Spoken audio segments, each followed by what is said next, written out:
Good morning. Ngasigi video hapeta yeminarase ko ado ngasi lebapo numit lebapopo numit se ko number da haragana 69 dere ko ado color da haragana red color gumba sinabi be ko ngasigi wena important oiba thabak lairagadi akoigi red machu gumba kai gumba dumaina koina setpi be ko aduga number da ne have 69 se ko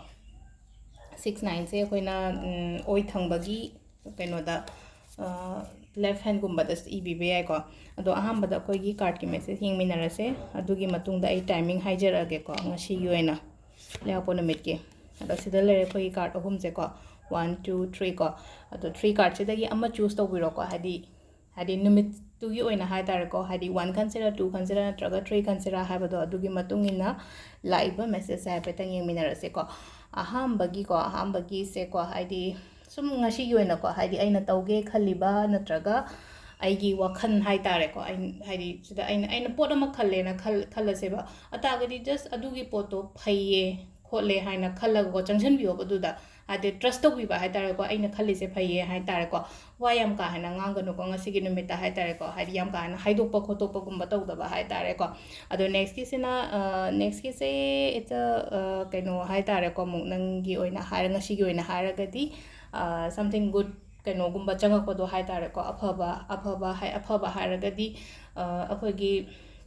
samna habada abundance prosperity harmony kari kra shuguma mayam se ko aigi thong sidagi phawraga changakpa oina oi ko ngasi gi oina hairagadi ahum suba sina ko hadi karai duno ma loss oiraga leibado hai tare ko hadi hanagi mamangi incident nuai taba masung khanjalagumba legan ba khotgan ba hai tare ko adu do let go to holo chalang ro nuai taba do khalaga leiraga no aduga atopa side ta hai tare atopa side ta hadi life se smaina sum legadabdi na tena atopa side am da opportunities me amam su lerangani na adu da focus ta hanagi nuai taba du da focus ta legono mi daga harsne adugi mi dugi maram da khalaga legono ba hadi kauthokhroba dugi ngai engon da nuai taba tawrakhiba khotkiba miyam chalan ro aduga atopa side mai kai ma da yeng ba hai tare ko isagi oina hairagadi aduga timing se ko ayuk ki pung 9 ga minute 5 dagina baroga minute nifu fa umlere dagi aniga minute 13 deina ohumga minute nifum doi fa umlere dei taruka minute nifum doi deina 9 ga minute 13 fa umlere ko adagi nungdangina 8 ga minute nifu dagina aniga minute 5 fa umlere ko sisina akoigi ko ngasi gi oina afaba timing ko ado sida lere ngasi kaino gi oina hati akoigi leba popo numit ki card reading se leba popo numit se hati red machu gumba kat piyo yaragadi hati akoina lei gumba kat pokop ayukta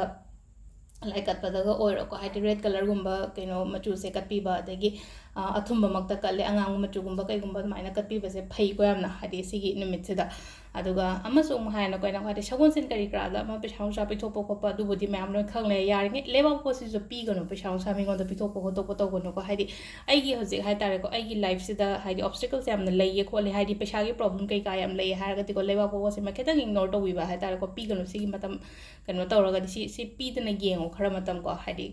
arembada hai tare pot leiba khotpaduna ama oigre ko mingonda paisa oina pithopodo hai tare ko adu pithopi gano ko yaraga de adu sida leire ko ngasi gi leapo numit ki card princess ko ma'am thank you